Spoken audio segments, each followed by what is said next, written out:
Perkenalkan, nama saya Muhammad Abdul Salam. Saya ingin bertanya, bisakah kita bisa buat film yang menggunakan animasi gaya film kartun Jepang, itu anime? Itu bagus loh. Kalau seandainya film anime tersebut dibuat dikarang oleh orang Indonesia loh, sehingga film animenya itu kayak Indonesia gitu. Biasanya kan anime itu kan Jepang kan? Ya itu, saya berpikir bagaimana seandainya kalau orang kita bisa menciptakan anime.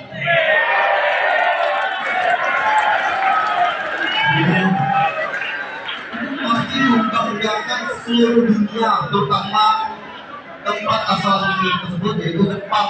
Bisa saja animator Jepang itu bangga loh dengan Indonesia. Tentang loh, kita buat film yang berasal dari luar, tapi ada rasa Indonesianya. Bisa saja film anime tersebut akan memperkenalkan budaya kita. Sip. Ya, silakan dijawab. Ya. Oke, Arif dan Arif. Mungkin itulah pentingnya literasi dari Kementerian Pendidikan dan Kebudayaan, khususnya dalam hal ini Direktorat Perfilman, Musik dan Media, bahwa ternyata itu tahun 2019 saya diundang ke Perancis untuk memutar film. Dan pada saat itu salah satu film yang bersamai perjalanan itu adalah film anime, film animasi judulnya The Battle of Surabaya. Dan itu dibuat oleh 100% orang Indonesia, dan itu dibuat di sebuah kampus di Yogyakarta, dan itu telah mendapatkan distributor atau penayangan di luar Indonesia. Jadi sebenarnya harapan dari teman kita tadi sudah terjawab, dan kita doakan makin bertumbuh di kemudian hari. Terima kasih. Salam. Halo teman-teman semua, halo Bapak dan Ibu. Perkenalkan, nama saya Najwa Hendra, saya berasal dari kelas 10 S1. Nah, pertanyaan saya ialah kira-kira novel yang bisa untuk diangkat menjadi film itu kira-kira halamannya itu sekitaran berapa halaman? Terima kasih Pak. Oke. Terima kasih Nabila atas pertanyaannya. Mungkin langsung saya jawab aja ya, Kak. Sebenarnya setiap novel pada dasarnya itu bisa difilmkan. Berapapun jumlah halamannya bisa difilmkan. Walaupun durasi film itu rata-rata kan 90 menit atau 120 menit. Kenapa bisa pada dasarnya bisa difilmkan? Karena dari novel itu akan ada sebuah proses yang disebut dengan adaptasi. Jadi novel yang mungkin yang tebalnya itu 900 halaman, kemudian akan dilakukan proses adaptasi dari medium novel menjadi medium skenario film. Itu sudah dua medium yang berbeda, teman-teman.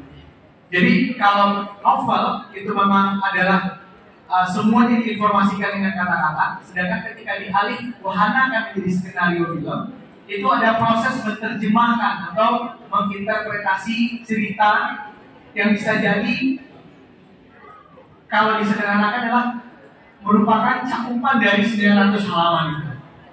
Jadi tidak ada keterbatasan sebenarnya novel yang akan difilmkan itu mau halaman berapa. Silakan pertanyaan. Assalamualaikum warahmatullahi wabarakatuh. Waalaikumsalam.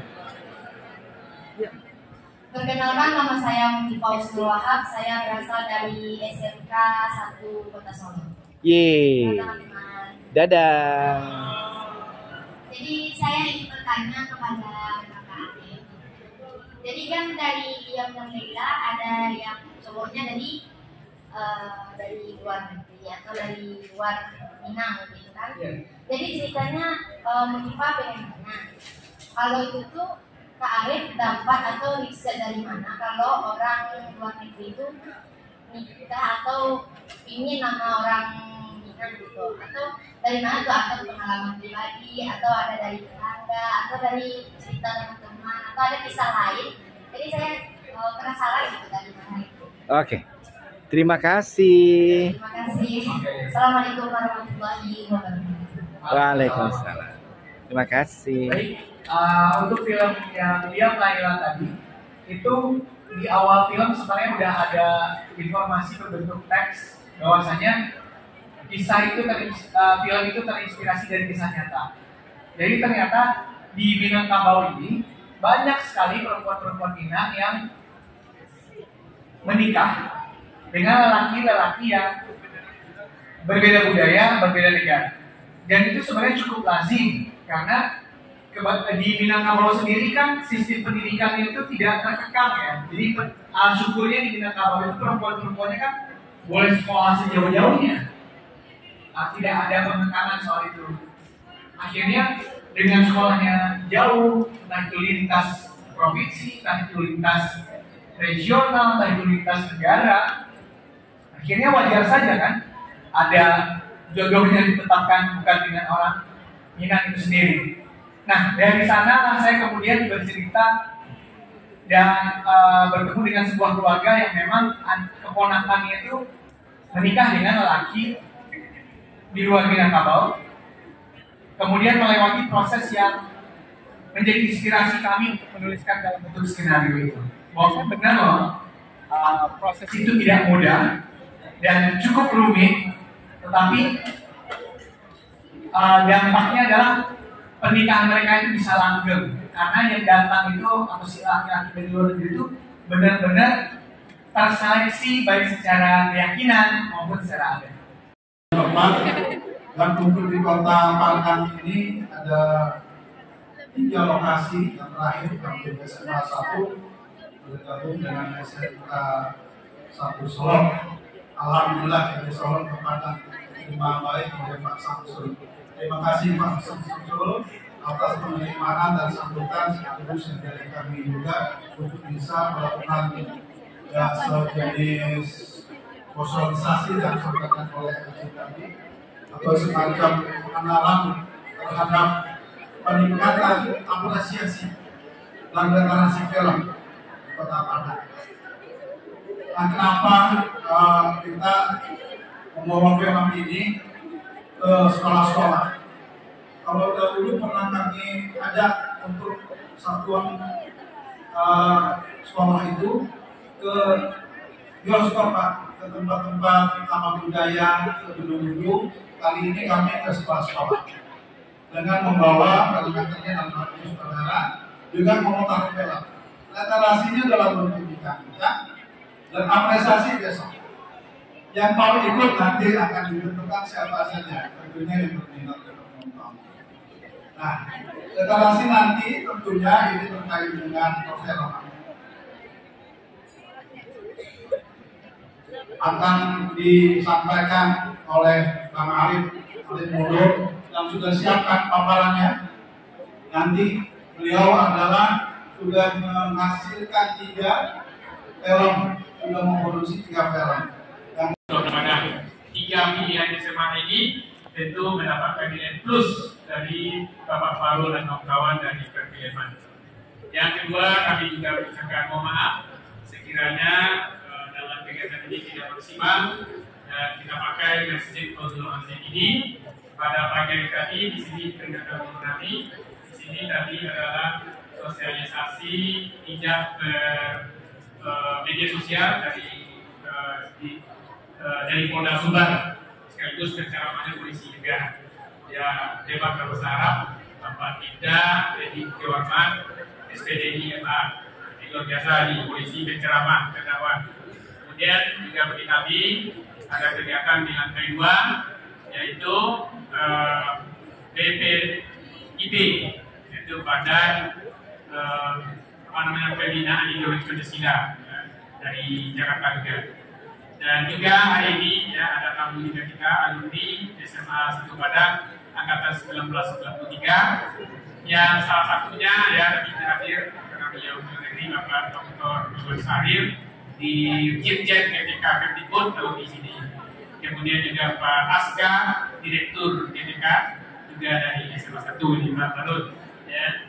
Jadi ada banyak yang komunikasi kita. Mudah-mudahan nanti apa yang tampil ini ya mungkin media sosialnya dilihat oleh Bapak Dr. Iwan Sahir, Direktur GTK Kemdikbud.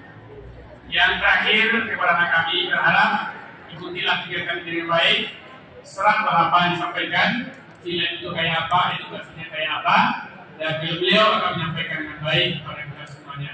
Terima kasih atas kesempatan kita ini dan atas kehadiran kita semuanya. Wassalamualaikum.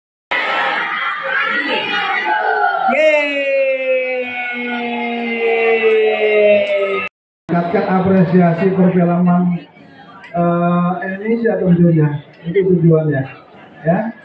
Dan kalau memang juga banyak diputar nih untuk Barat, itu karena memang porsi yang didapatkan oleh produser film di bioskop, ya itu.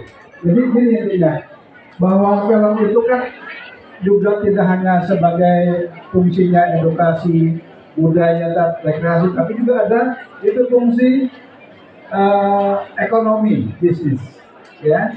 Bisnis itulah film nanti ujungnya justru di sana gitu. Kenapa? Ya. Nah, kalau kita sudah masuk ke bisnis, ke pasar, artinya kita harus sudah bisa masuk ke pasar itu. Tapi kalau kita nggak bisa masuk, bagaimana mau bisa bersaing di situ? Nah, oleh karena itu, dengan upaya hadirnya pemerintah, bagaimana meningkatkan kualitas daripada perfilman Indonesia, ada yang harus kita bangun. Sistem ekosistem perfilman, ya, itu yang kita bangun. Mulai dari pendidikan, dari kearsifannya, dari literasinya, dari apresiasinya, dari distribusinya, eksibisinya, semuanya harus kita perkuat. Kalau kita ingin maju ke pasaran bisnis film. Apa? Self-sense, angkat tangan dong. Siapa yang menjawab dapat tiket dari Kak Aro? Laki-laki lagi, perempuan ada? Kira-kira apa arti kata self-sensor? Ya, silakan teman siapa? Berdiri. Berdiri. Sore. Semangat Mas. Oke. Perkenalkan, nama saya Najwa Rahmadani. Arti dari self-sensor adalah censoring atau Maksudnya? maksudnya pencegahan diri kita mungkin dengan cara tidak menonton film yang mungkin tidak cocok untuk kita tonton. Oke. Semangat Mas. Ya. Oke. Satu tiket sudah didapatkan oleh teman-teman. Alhamdulillah.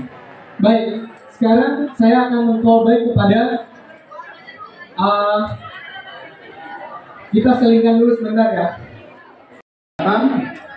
Apresiasi dan literasi film tentunya. Nah, kenapa film? Nah, adik-adik semuanya sudah ada yang pernah membuat film enggak? Setidaknya melalui video. Sudah ada? Sudah ada yang ada. Ya, sudah pernah membuat film. Setidaknya melalui HP. Nah, film ini tentunya ya bisa kita buat. Tapi kalau yang benar-benarnya film, tentunya ada kaidah-kaidah sinematografinya. Nanti bisa belajar dengan Bang Ari. Ya. Jadi kami mengunjungi ke sekolah-sekolah yang tidak sekolah pada hari ini. Tentunya ini adalah dalam rangka memperkuat ekosistem perfilman Indonesia.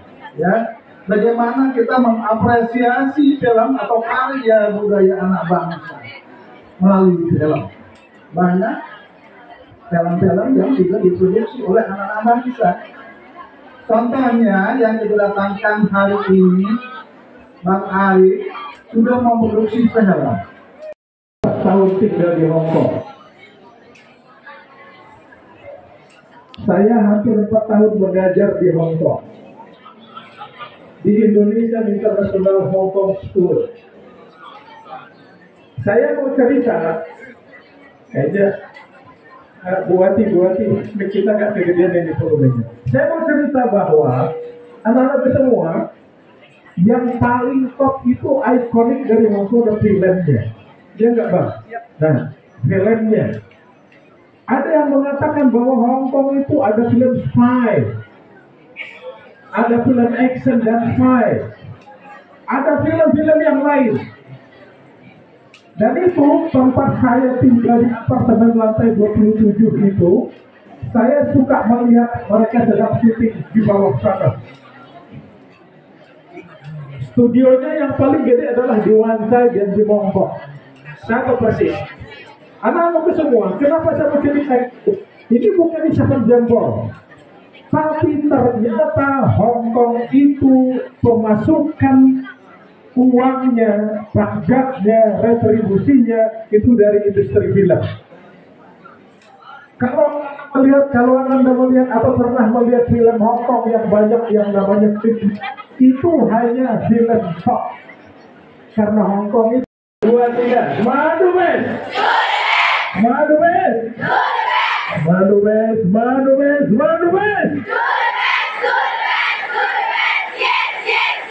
Mau apa?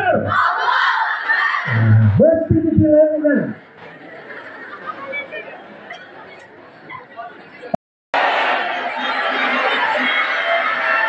Salam demi film Indonesia. Tepuk tangannya mana?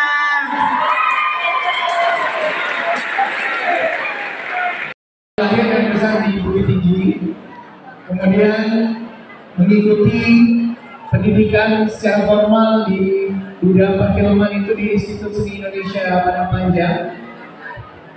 Kemudian melanjutkan pendidikan S2 atau masternya itu juga di jurusan perfilman di Institut Seni Indonesia di Surakarta.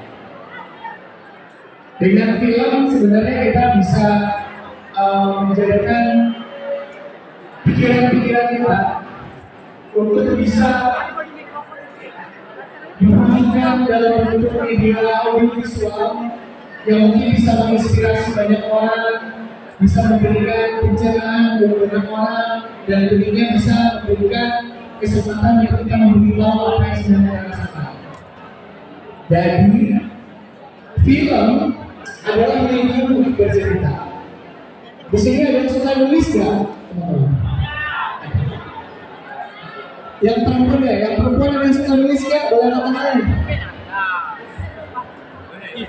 Kalau nulis di Twitter itu cuma terbatas ya 280 kata. Tapi kalau nulis kisah misalnya, itu bisa aja tuh.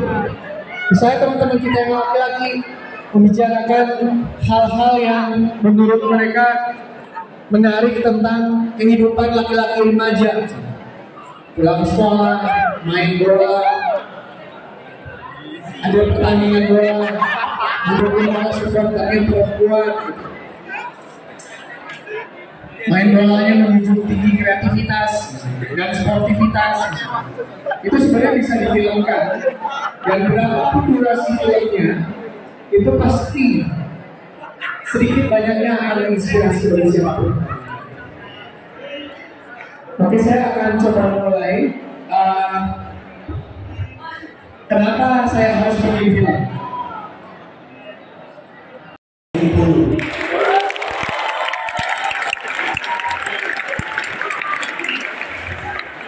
Saya sangat mencintai dunia film. Oleh sebab itu, saya kadang-kadang menulis skenario film dan juga ikut bermain dalam cukup banyak film Indonesia. Pada waktu saya belajar secara film, ternyata film Indonesia itu asal usulnya adalah dari Padang, dari Sumatera Barat. Kenapa saya bilang begitu? Saya terkenal dengan Bapak Film Indonesia Haji Usman Ismail. Beliau berasal dari Bukit Tinggi. Dan ternyata setelah saya pelajari, 75% besar film Indonesia itu asalnya dari Sumatera Barat.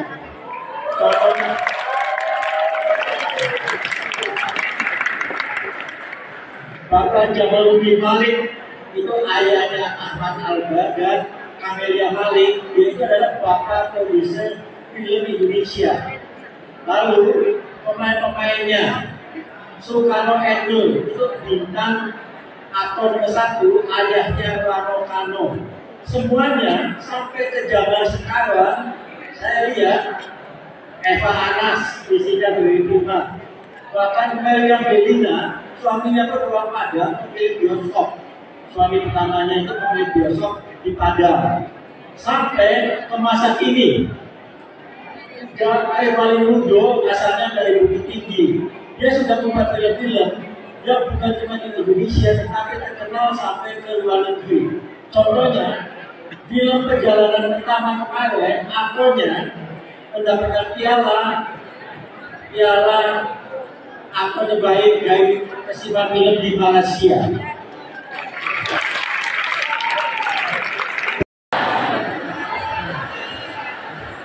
Selamat pagi dari semuanya.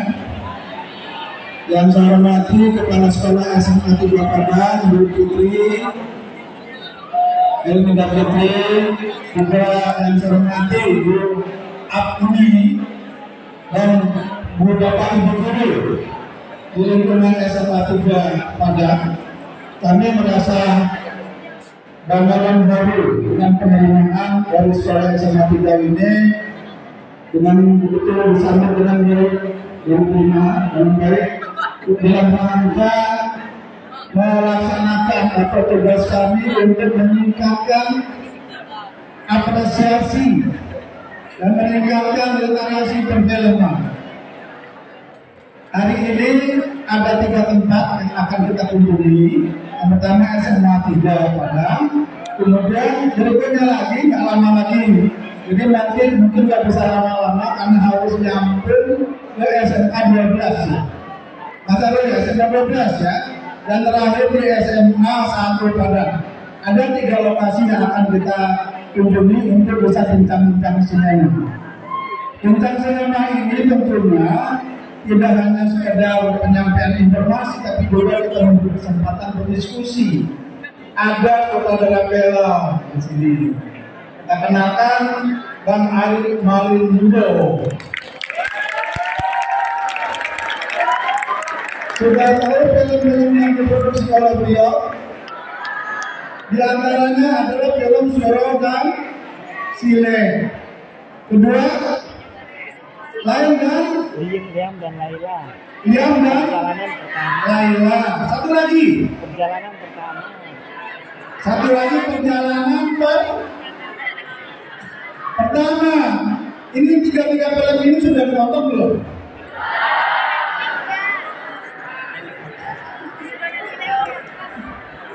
Dari semuanya, tujuan kami datang ke sini tadi untuk meningkatkan apresiasi terhadap perfilman